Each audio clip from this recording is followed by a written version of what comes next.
I was never somebody who really enjoyed going to the gym. But I was more of an outdoors person. And I would try and find my ways of fitness through that. But when I found this, nothing has ever felt more in terms of being my thing. It did not feel like I was talking to MS Dhoni. Felt like I've just met a friend and we've connected after a very long time. You know, the aura that he has around him, and when you actually meet him and you realize how down to earth he is. When the Prime Minister acknowledges and showcases your brand not once but twice, I think that in itself is the biggest grounding factor. Welcome to the Expression Podcast. Today we have with us Rishabh Malhotra, the visionary founder of Tagda Raho, a Bengaluru-based fitness startup reinventing traditional Indian strength training. From overcoming paralysis through ancient workout tools like Gadas and Mudgars to inspiring athletes, soldiers, and fitness enthusiasts nationwide, Rishabh has sparked a modern fitness revolution rooted in rich Indian heritage. Join us as we explore his incredible journey of resilience, innovation, and his mission to bring India's forgotten workout methods to the world.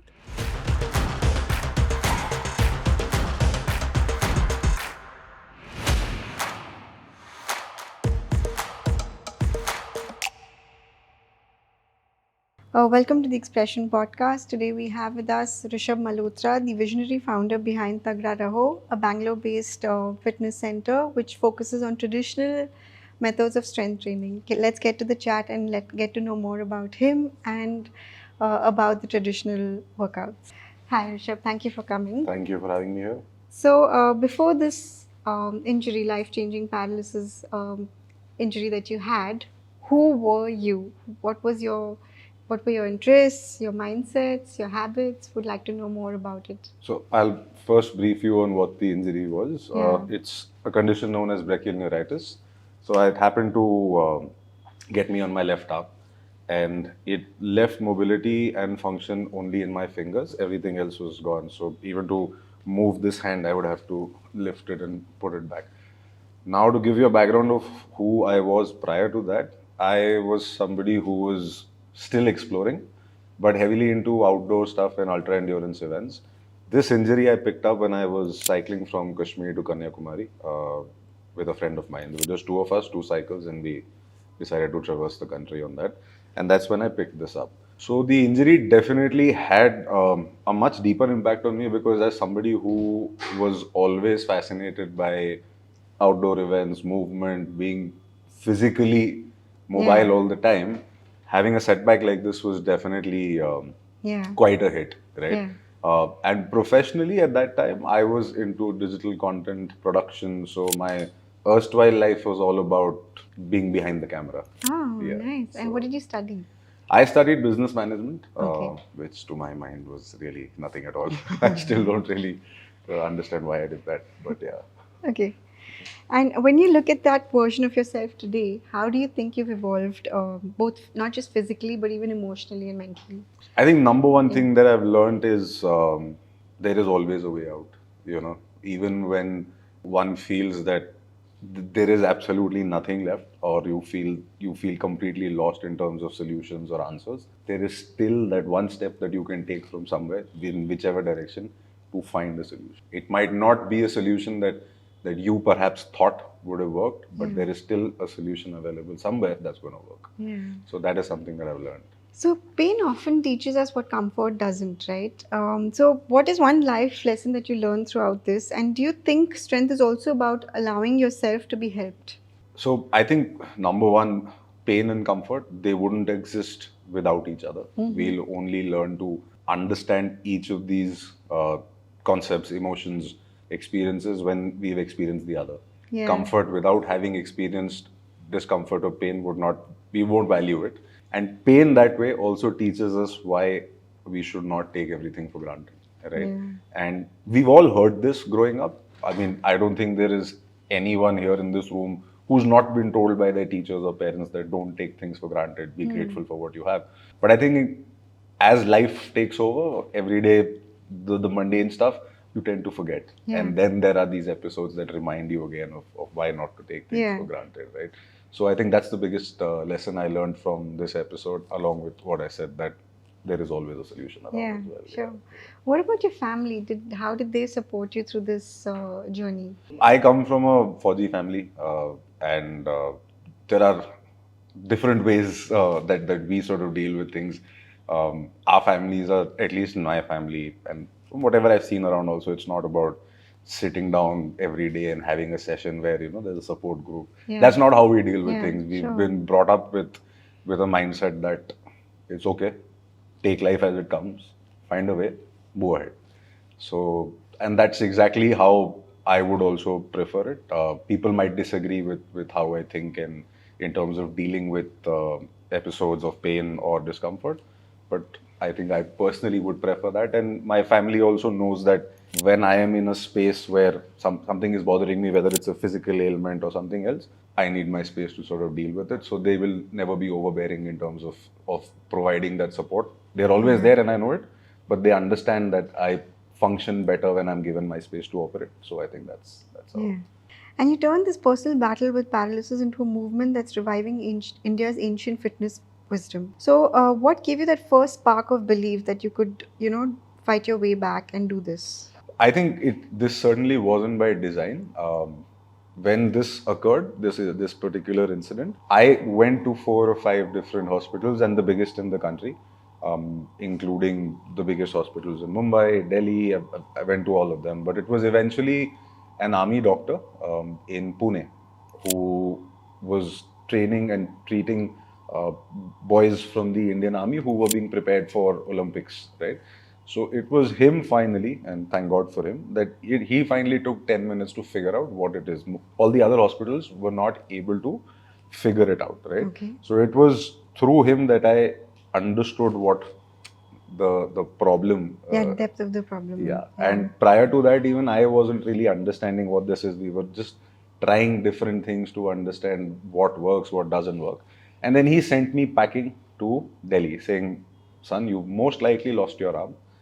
The chances of recovery are very slim, and I need you to go meet so and so and let them sort of tell you what the next course of action should be." And when I went to meet that particular doctor, he was a specialist in reconstructive surgery. He suggested that that's the only option you have, and the success chances of a recovery, full recovery, even post surgery, will be 20% or so. They started taking photographs of my shoulder and my back because muscle atrophy had set in. So back then there was like a scoop because all the muscle had gone away because I was not able to use it. So at that time it felt really weird to be being clicked as a case study because they what I knew what they were doing. They were clicking a before and perhaps an after photograph of what surgery would do. But I decided not to go ahead with that because of such a slim chance of success. It was in the brachial plexus, right? It just felt too risky for me. Perhaps it was just in my mind. And somewhere I just had this belief that I'll figure it out. And over the years, I studied strength and conditioning, and that gave me an understanding of how the human body works. And when I started to learn about that, my mind kept going to the Indian equipment, which is the Gada, the Mudgars, right? And down south, as we know them as curlers. Now, what is unique about the Indian equipment, if you look at it, is the weight distribution. Unlike the Western formats, where you're working with a barbell or a dumbbell, which have equal weights on both sides Sure. and a balanced rod in the middle, the Indian strength tools and instruments, they work on the lever principle, where the weight is always stacked only on one side and it's always stacked against you. So it works more on torque and momentum basis. So it was just a thought that I could use my good hand to move and just use the affected arm for support and start simulating my arm again. And so I started to build a program around it. Now, the first thing that needed to happen was for me to get the equipment. And when I tried to get one, it was the most difficult thing to find. There was no shop that was selling it. Online, it wasn't available. So that was the first red flag for me, that something that belongs to my country, and I'm trying to look for it and I'm just unable to find it. So that was the biggest red flag for me. And that is where the journey really started, where I decided to make one for myself. Now, the next step was to train. Now, the only option available to train was either in a garadi, which is an akhada, that's how they know it in Karnataka, or an akhada somewhere up north. Now, over there, the challenge is that they teach you movements from the perspective of kushti, which is what is practiced in an akhada or a gardi. So those movements are restricted to be able to get conditioned for that sport. I needed more than that because I was dealing with something very different. So then I started building a program for myself, and in about 4 months, I was able to recover most of my arm, and That's it was magical. as surprising to me, and that's when I just knew that this is perhaps what I've been sent here for, and I just Yeah. wanted to take this to more and more people, and there was a certain sense of pride and responsibility that I felt that this needs to be taken seriously. This needs to come back into the mainstream. Yeah. I'd start with India, but my goal is to take this global and make sure that everybody gets the benefit Yeah. of this training. So you said you made the gada yourself, right? What was it made of? Like Wood. wood? Yeah. Okay. So traditionally, it has always been made with wood. Today, you will find alternatives which are made using metal. Yeah. Now, in theory, it may seem that they are the same, but they really aren't because the density in terms of weight of what metal is going to offer you and what wood is going to offer you will differ. And I'm not saying that the ones that are come in metal are bad, but they offer very different dynamics in terms of your training and workout. So at Tagda, we stick to the wooden instruments with probably just a sprinkle of metal instruments. So before you picked up the Gada or Mudgar, what did you pick up mentally? That's a strong question. So give me more context. Like a mindset, a mantra, or what was it that helped you start rebuilding yourself? I think I'll go back to what I said that there is always a way out. You just need to keep trying, right? Yeah. And it was me trying one thing after the other. So prior to starting this, I'd done everything from underwater therapy to you name it. I tried everything. Okay. But it was just that thing in my mind which I said even when I was told about the surgery and I said no. Somewhere inside I knew I'll find a way. So Yeah. that's the thing that constantly remains with me, that I'll find a way. So that's the thing I picked up before I picked up any of the weights, that you just have to keep going. There's no way that you're going to stop, and there is no point in stopping. Yeah. So just take one step at a time and keep moving. You could have followed the gym or the Western practices, but yet you chose to dig the century-old Indian practices of picking up the gada and strength training. What did you see in our traditional methods that modern sciences often miss? I wouldn't take it perhaps from the principle of modern sciences. I think modern science also gives us enough of benefits and knowledge, right? But I think what I really admire about the Indian training system, and there's one principle that sort of cuts across, which is that you cannot treat this system in isolation, right? When we are training in the Indian strength training format, there is no isolation that today is arm day and then I'm going to rest. You train your body to fire as one unit, and that is how you train every day. Even when you look at the concept of yoga, even there, the first principle that is taught is that everything is one, right? Whether it's your surroundings, your breath, your body, everything has to be in alignment, and only then can you progress, right? Sure. Whether it is the Indian concept of wellness as a whole, even there, if you look at the concept of Om, what that also sort of suggests that everything is one, right? That's the sound of one. And that same thing percolates down to the Indian formats of strength training as well, right? So that is something that I resonate with. I was never somebody who really enjoyed going to the gym, not because I have something against the gym, but just something I never really enjoyed. I was more of an outdoors person, and I would try and find my ways of fitness through that. I have definitely tried going to a gym when I was in college and stuff, but never really stuck to it because it never felt like my thing. But when I found this, nothing has ever felt more in terms of being my thing, right? So yeah, that's how it happened. So in today's world of fancy gym equipments, machines, protein shakes, these wooden and iron tools almost seem primitive.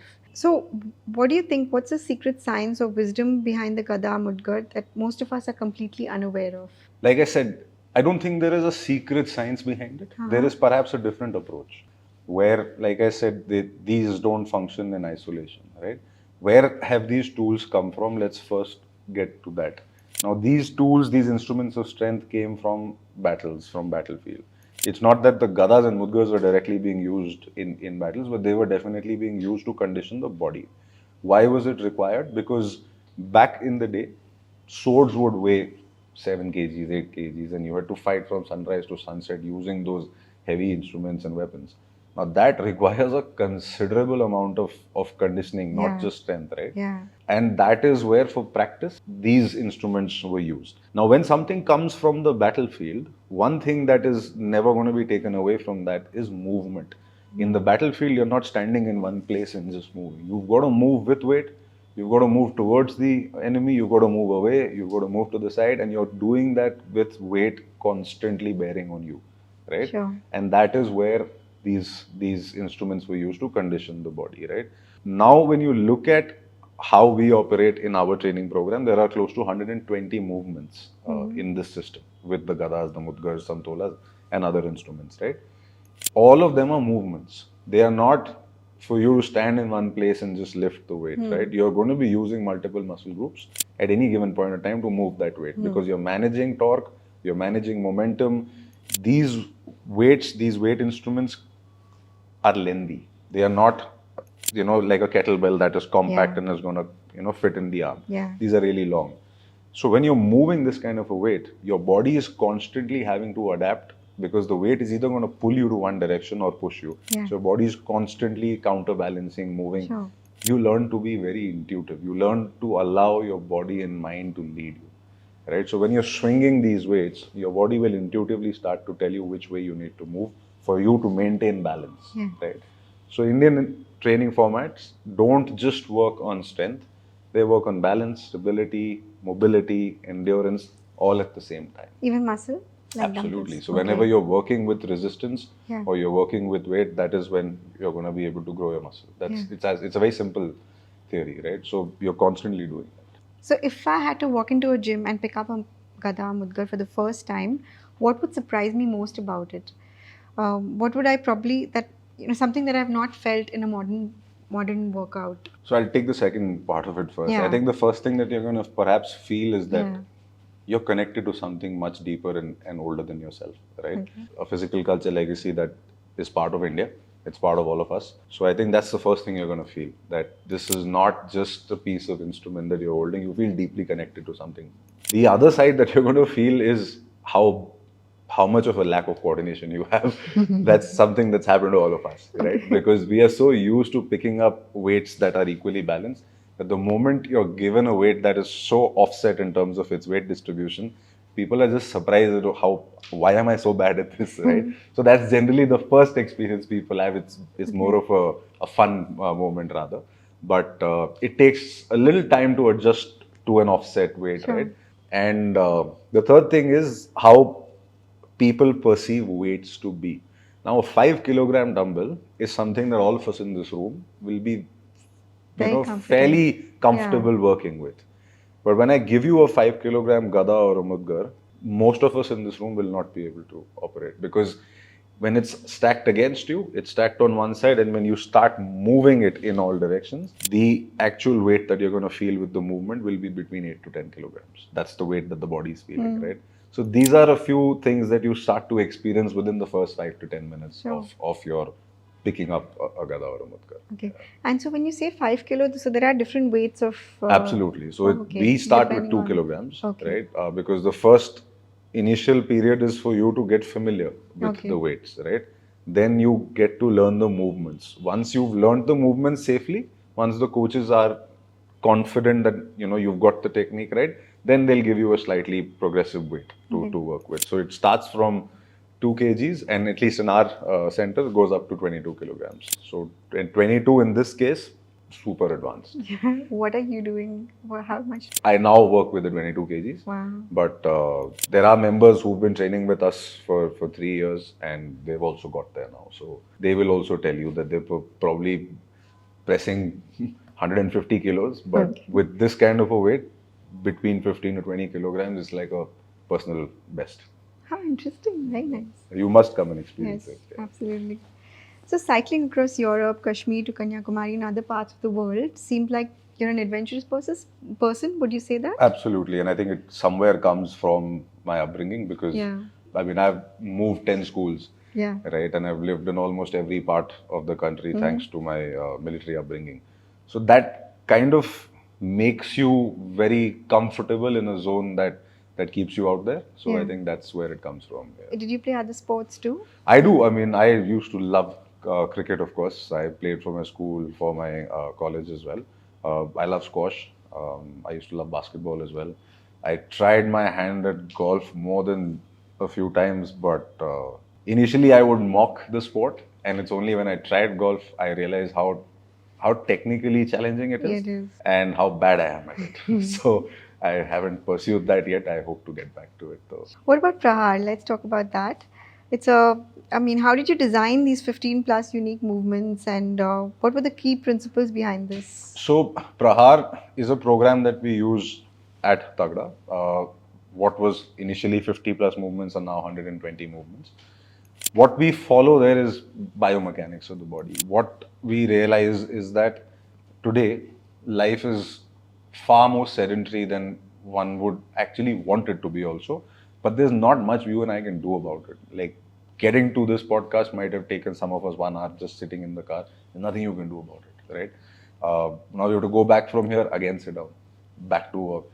Now when we are living a life like that, spending 1 hour working out and half the time of that 1 hour you're on same machines, I don't think it's going to cut it anymore, right?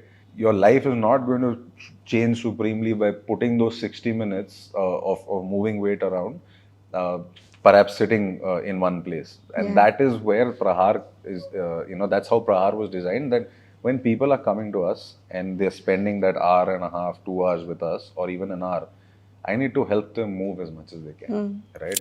Most people who come to us are obviously, whether they're corporates, whether they're entrepreneurs, startup world, most of them come with one common problem, which is so many of them have just not used most of their muscle groups in so long. The body is perhaps evolving now to stop using those muscles. Just now, if I have to give you a scenario, how many of us have overhead movements left in our life? Yeah. You know, if we actually sit down and think about it, most of us don't, because moment we wake up, we are either on the phone or on the laptop, reading something, driving, riding a bike. Even if you're in the cab, you're still on the phone. So you're constantly just boxing yourself like this, right? So Prahar obviously has been designed in a way to address all of these things, right? While adding weight and resistance to your training, we ensure that you're moving as much as possible. Yeah. And also, you've mentioned Coach Akash Nair was played a big role in making. Continues to Yeah. do that, yeah. So, what was your relationship with him? Was it like a coach-student dynamic, or is it into, or has it turned into I think my partnership? relationship with Akash, who's the master trainer at Tagda, is a little more spiritual than that, because I still remember the time when we first met. We had initially just exchanged messages that he wanted to come meet me. And I was alone at that time. Tagda Raho had no other person in it. I was the only coach, delivery person, everything was me. And I remember seeing Akash walking into our center. We had only one small center at that time. I don't know, there was an instant connect. We both sort of knew that this was sort of, this manifestation was not just ours. I think it was a more cosmic sort of Sure. interference there. And from that day to now, he's, I would say, the backbone, or at least one of the strongest pillars that we have at Tagda Raho, along with so many others. But he definitely continues to be one of the strongest pillars that we have. He designs the weekly training programs, he rosters all the coaches. He's deeply respected by coaches who come for our certifications. We have a certification program that we run, and there are coaches who come from all over the world now, not just India, to undertake those certifications. And I think this question will be better answered by a lot of them who've trained under him. So I think his contribution to Tagda is, if not more, equal to me. So. Sure. And what has he taught you? One thing, not about fitness, but about life. I think something I continue to, really imbibe from what Akash does is his steadfast devotion to discipline. Right? He's a martial artist, right? So that's something that he's obviously learned and seen across through his life. But even today, the way he operates, and he can come across as a very stern person, but I really, really admire the devotion to discipline that he has. And as the founder, I'll be honest, there are days that I do fall off the track, and I won't even blame it on being tired. I think I have a very inherent lazy side to me as well. But that is something I look at and then get back on track. So even without having to speak to him, I constantly take inspiration. So you've trained everyone from special forces to cricketers and even everyday people. What have you learned from about human strength from these very different worlds, soldiers, athletes, ordinary folks? Let's say one thing that I found when I trained the special forces, athletes who, to my mind, are some of the finest, like Jonty Rhodes, and also everyday people who come to our centers and they have their own battles that they're fighting outside the center. But that one common factor that I felt was being humble. When we first went to train the special forces, the first battalion that we trained, we obviously had this in mind that how are they going to perceive this? They are perhaps the fittest people in this country, if and not very disciplined right? also, right? What and how are they going to even listen to us, right? And it's only, when you spend time there with the troops, you realize that when you're actually bringing value, they don't have any airs about themselves of being special forces troops. They will look at you as a teacher, and they are there to learn, right? And that is the lesson of being humble that I learned from them. Someone like John T. Rhodes, I think I really admire him as well in terms of how he conducts himself. He's still so fit. For I think all of us, if we all know who John T is and for what he's known for, right? And you meet that person and you realize like he's one of the most humble people that's walking around. Same thing that I saw in the special forces as well. And people who come to train with us on a daily basis, right? Just the humility with which they come every single day, show up every single day, work on themselves, and then continue life. I think that's something that I learned from all of these people. Be humble, be humble, be humble. Yeah. Wow. Also, given the demands of military training, what specific benefits do Gada, Mudgar, or Samtola offer compared to modern gym equipments? When you're looking at special forces, and they are amongst the fittest people anywhere in the world, and I would say that's true for any special forces anywhere in the world. Most of their challenges come from overtraining, right? Because they're constantly on the move. They are either in operations or preparing for operations. So when you meet them there and understand their mission profiles also, you understand their injury profile as well, right? And you realize that a lot of it is because of overtraining, a lot of it is also because one part of the body is getting used much more, right? So it's causing imbalances. When you're looking at working with the Gada, Mudgar, even the Samtola, like I said, you're not isolating, right? Because of the constant movement in three planes of motions, and that's where the human body is supposed to move, three planes of motions. And in this, you're constantly working in three planes of motions. Your stabilizer muscles also start to fire. The smallest muscles will start to fire as well.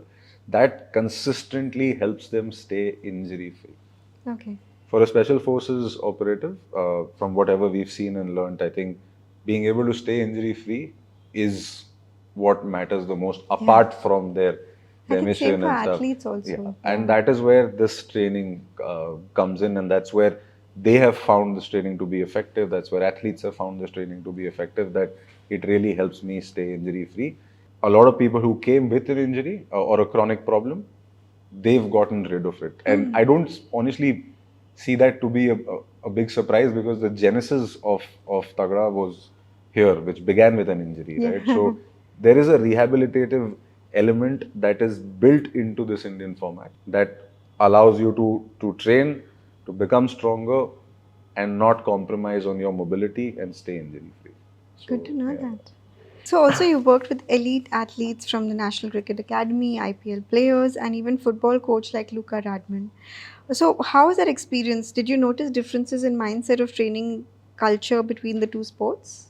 So with Luca, honestly, our interaction was slightly limited, but the feedback that we got from Luca versus the feedback that we got from the SNC staff at NCA was the same. That this allows athletes to train in multiple planes of motion. Yeah. It is allowing them to and condition their body to work with changing dynamics. Sure. In any field, any sport, rather, if you're taking the field, it's very rare that you're only going to be exposed to force vectors that are hitting you when you're standing. You're running, constantly moving, you have to change direction. Even in a sport like cricket, for example, Yeah. right, there is so much of rotation that happens, Sure. right? You look at a racket sport, you look at football, all of these sports require you to be very dynamic when you're Yeah. playing the sport. Absolutely. And from what all of these coaches told us, from Andy Flowers, John T. Rhodes, the staff at NCA, Luca, that is one element that consistently seems to be lacking in training that happens behind the scenes. And they felt that this format is a great addition to what they're already doing. It's not a replacement to anything that they're doing. I think that sports science has also evolved a lot, but most of them found this to be a great addition that allows their athletes to perform better without being injured. And as we were discussing, that in any high profile job, profession, whether it's the special forces or an athlete, downtime, injury time is the worst thing that can happen, right? So you need to prepare them in a way that allows them to stay on the field, stay on their feet as long as they can. Wow, wonderful. And when someone like MS Dhoni, who represents calm, focus, fitness, sports icon, decides to invest in you, that's huge. It definitely was. So, what was your first interaction like? And did he try the workout himself? Are you guys still in touch? Any feedbacks from him? Just want to hear So about he it. definitely tried the workout before he even considered, Okay. Investing. supporting us. And the first interaction that I had with MS Sir was again one of disbelief for me, because the aura that he has around him, and when you actually meet him and you realize how down to earth he is. When I was speaking to him for the first time, it did not feel like I was talking to MS Dhoni. Felt like I've just met a friend and we've connected after a very long time. He holds a rank of a lieutenant colonel in the territorial army, done his training as well, right? So we obviously connected a lot on the army side of things as well. So that conversation was fairly comfortable, easy. In terms of him backing us, I think it probably gives our brand the kind of trust that you would have to probably take, I don't know how many years to build, right? In terms of being in touch, obviously it's not like I can just pick up the phone and call him. In case I need feedback, in case I need to use him as a sounding board, for example, there are channels, processes available through which I can approach him, and he's always there to share his feedback on how we can do things, what the journey ahead should perhaps look like. Yeah. And did you not think of joining the armed forces since? I did, in fact, and I cleared my SSB also. But my life has been one which has just revolved around injuries. And I was part of the Officers Training Academy as well in Chennai. But injury is where everything for me either ends or begins. So, yeah, so I had to come back. Also, PM Modi mentioned Tagda Raho twice in Mann Ki Baat. When recognition like this arrives, how do you stay grounded and true to your own cause, to your original cause? When the Prime Minister acknowledges and showcases your brand not once but twice, that in itself is the biggest grounding factor. After having been given the privilege and honor of your country's Prime Minister speaking about your brand not once but twice, you bloody well remain grounded. Pardon my language, but I don't think there is any other option available as well, right? You're not to use that to suddenly have airs around you, but you stay grounded, continue to dig in and work. Also, talking about your family a little bit, you said that the forces run in your blood with generations of your family serving the nation. When opportunity came to train the para special forces, did it feel like life had come full circle? Absolutely. From what did it mean to you? From wanting to be one of them, to being called there as an instructor, to be given that kind of an honor, to be able to spend time, and that too with the special forces, the most elite, it definitely did come a full circle. Continues to, in fact, that relationship didn't end with us training them once. It's happened again, and we are hoping that we'll be engaging with the special forces on a regular basis. So I would say that's absolutely on point. Okay. So you're also now expanding globally. Like I understand, you send out equipments to a lot of countries. So just a few questions on that. Sure. Your training centers are rooted in Indian traditions, sandpits, ropes, open spaces. And it's obviously a very huge contrast to the modern gyms. And how do you balance staying true to this culture and while appealing to the international markets? So right now, with the international market, we are not there physically. We are sending our equipment there. Yes. We've got distribution in North America, so US and Canada. We've got local deliveries there now. Okay. They too are connecting with the advantages that a Mudgar or a Gada offers. Like I said, it's not a replacement that we are offering. It's an addition to what you're doing that we are offering. Some people have actually taken it as a replacement. Some people have moved formats, even in the US, even in Canada. They were following a particular format of training, and once they started this, they fell in love, and now they're doing this completely, right? So that's happening. We've had such cases even in Europe. But when you're looking at domestically, we obviously don't want to build a space which becomes like a khichdi of everything, right? So Tagda stands for an amalgamation of Indian physical culture in terms of legacy, in terms of what was there historically, married to modern day sports science. So that combination is available through training. But in terms of the instruments that we use, in terms of the strength tools that we use, we do not have any machines, we don't have any dumbbells, any barbells. Only Indian training equipment is there. And I think that is what draws people to us as well. Not everybody likes going to a traditional gym. And not everybody perhaps will like coming to us, right? We all have to find our space and our zone that allows us to remain consistent, right? And I think for people who found us, I want to build a space that is for them. If I try and build a space that is for everybody, I'm neither going to be able to help them, nor will I be able to help people who are coming.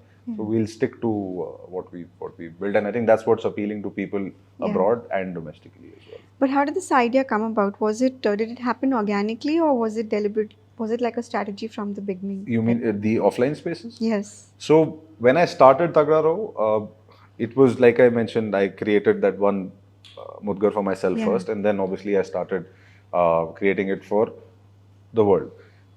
What happened there was that when I was able to recover my arm, I started asking myself a few basic questions that if this is so effective, why hasn't this sort of exploded the way yoga exploded, right? And then I realized that at some point this format stopped evolving. Yoga continued to evolve. Today, like there are 5 of us in this room. If we have to start yoga practice today, we can choose 5 different schools of thought that yoga has to offer, and we can each choose our own, right? But this format somewhere stopped evolving. Now, if you look at traditionally how the weights were available, it was one piece. You couldn't change the weight, you couldn't change the lever system, you couldn't increase or reduce the size, like with modern day training equipment. Today, that sort of loses its relevance. So, what I did at that time was I just made a few basic changes to design, where all the equipment became modular. You could change the weight, add weight, reduce weight, you could change the grips. The same weight can help you train a different muscle group as well, right? So that was how I launched the equipment side of it first. And then I was the only trainer at that time, so I would train people online because this was also fairly close to COVID. So offline wasn't an option for me. Then I started personal training people at their homes in Bangalore. I would go to their homes and train them as well. But somewhere I knew that for a format like this to be revived, for an akhada-like format to be brought out to the cities and be opened up to everybody, men, women alike, it needed to have an offline space where people can come together. As Indians, we are very tactile as people. We like to touch and feel things. To revive something like this, only the digital world will not work. And that's where I was kind of sure that I wanted to open an offline space, and that's how it began. Yeah. Wonderful. And what's the vision you're chasing now? I think the vision is fairly simple, that I want to take this format global. And I always say this, I believe it, that this format is not something that I have started. I have inherited it, right? We all have inherited it. And I've just taken the responsibility that I wish to take this global. I want more and more people to have exposure to this. I want more and more people to understand that Indian physical culture is more than just yoga. It's more than Ayurveda in terms of wellness. And I think as Indians also, we must educate ourselves a little more about our own history and legacy, because, you know, growing up, when we were told about strength, we would either look at say Bhim or Yeah. Lord Hanuman. But other than that, our references were those of Spartans, of other cultures, and what was passed on to us in terms of information. But when you actually look at our own history and legacy, the stories of strength that come from our own land, you'll never run out of stories, right? And that's what this format represents. We represent strength as much as any other culture, if not more, right? Yeah. So yeah, I want to be able to take this to the world and have for them to experience this. Yeah. I'm just curious, do a lot of women also come to your... I think in our offline space, there are more women than Yeah? men. Yeah, I think over 50% of our members are women. What we also realized as we grew was that even in our minds there was a myth that women perhaps don't like to strength train. They want to be fit, but they don't like to strength train. But I realized that given the right space, given the environment that you Yeah. can create for them, Yeah. they thrive in it. They love strength training, and that's what we've seen at Tagda. I think our strongest community within Tagda is that of our ladies, our women who are there perhaps dot at 6:30, and that's across our centers in Bangalore and in Pune. So I don't think there is any change. Whether it's if you're changing a city, it continues to be the same. So women have really taken to this, and yeah, I'm glad. But there is a difference still. Like people who order our equipment online, it is still more men heavy. But in the offline space where we have an environment where we can train women, definitely the representation is much higher. Wonderful. Last question. Your brand says stay strong. What does strength mean to you today beyond the body? I think strength to me today means being consistent. And I think that's the easiest and the toughest thing to do because It is. you're just exposed to so much stimulus all around you that it's so easy to fall off your consistency track. And consistency could be in anything. It could be a commitment you've made to yourself. It could be commitment to fitness. It could be commitment to work. Anything, right? Yeah. And I think if you're able to stay consistent, there is a certain character trait that you're building, and that character trait will always help you remain strong, right? So I think these two for me are Well interlinked. said. Yeah. So should we just quickly do a rapid fire? If you're okay with it? Rapid fire, right? Sure. Coffee, chai, or protein shake? Milk. Okay. What's heavier, Gada or Monday motivation? Neither. One word to describe your mission with Tagda Raho? To make India strong. Nice. Favorite traditional training tool, Gada, Mudgar, or Samtola? Fine, Samtola. Why? I don't know. It's just the rhythm with which I happen to move with the Samtola. It is my favorite or go to. If I've just walked into the dugout and I'm the only one there, I just dart for the Samtola. Best feedback you've received from a special force commando? And this was actually more than just one of them. There was a group of them who came to me after one of our sessions with them. They just walked up to Akash and me and they said, "Sir, सब कुछ कर लिया है, पर realize यही हो रहा है कि देसी best है." What part of the Tagda Raho philosophy are you most proud of? I think the fact that strength doesn't lie in frills. Yeah. We are a fairly bare-bone structure in terms of our dugouts, right? Like I said, there are no machines, there are no frills, we are open. One side of our dugouts in most cases are open, barring one place. We work on sand, right? We work bare feet.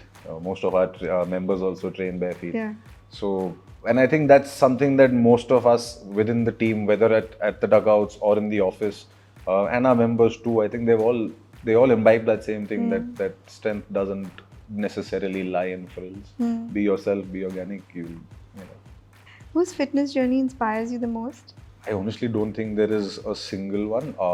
There are so many that I've come across. Having grown up in the army, I've seen people with who've lost their limbs to either a mine blast or to bullets during battle.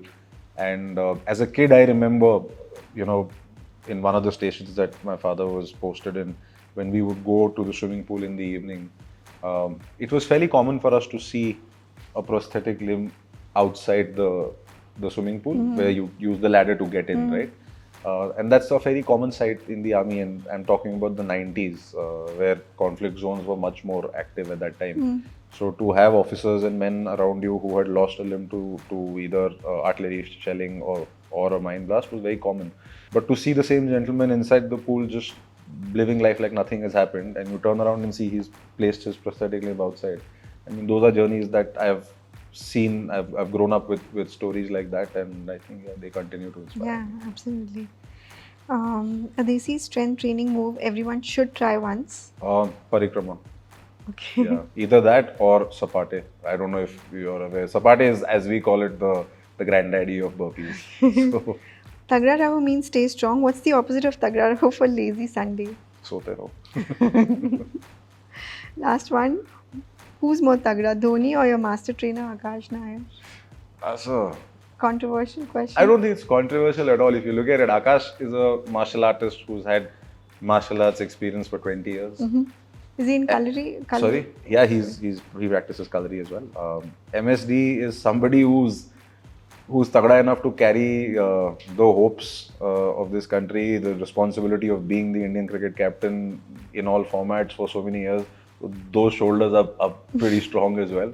I think I'm fairly tough as well. So I think we all are tagda in our own way in different ways. Yeah.